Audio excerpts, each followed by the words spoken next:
যে নবীর আগমনে অন্ধকার লুকিয়ে আলো আসলো, যে নবীর আগমনে অজ্ঞতা দূরীভূত হয়ে জাহিলিয়াত আর বিহায়াপনা দূরীভূত হয়ে পৃথিবীর নবী পৃথিবীর জমিনেতে আল্লাহ রাসূল কষ্ট করে মেহনত করে দান মোবারক শহীদ করে ইসলামের সত্য বার্তাগুলো মানুষের কাছে প্রচার করলো।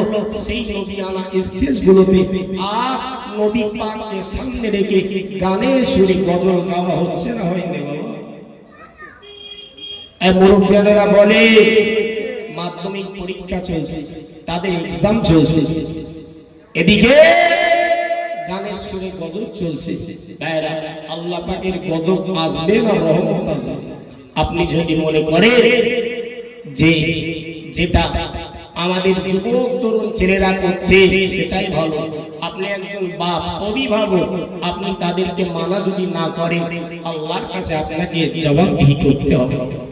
যে নবী দুনিয়াতে এসে জানার মুখ দিয়ে বাইর হলো আমার উম্মত আমার উম্মত আমার উম্মত, সেই উম্মত গুলো জলসাকে কেন্দ্র করে আজ মেলা বসিয়েছে, ছেলে আর মেয়ে সেখানে অবাধে ঘুরছে না ঘুরে। আল্লাহ ক্ষমা করবে তো ভাইরা আমার? পরিবর্তন হয়।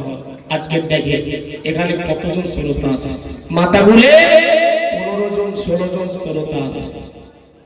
ভাইরা আমার, আমি সেদিকে যাচ্ছি না, আমার অনুরোধ হলো এটা, জলসা দেওয়া খারাপ নয়, ভালো জলসা দেওয়ার পক্ষে আমি, তবে এমন জলসা আমরা না দিই যে জলসাটা কেন্দ্র করে গ্রামের মধ্যে দ্বন্দ্ব, গ্রামের মধ্যে ঝামেলা, ভাই ভাইয়ের মধ্যে বিবাদ, গোষ্ঠী দ্বন্দ্ব, এক পর্যায়ে জলসাকে কেন্দ্র করে জেনাবে বিচারে একটা ছেলে আর একটা মেয়ে, জলসাকে কেন্দ্র করে এমনি করে একটা ছেলে আর একটা মেয়ের অবৈধ প্রেম ভালোবাসা, এই সুপথ যদি আমরা সুগম করি, এই জলসা দেওয়ায় কোনো লাভ আছে?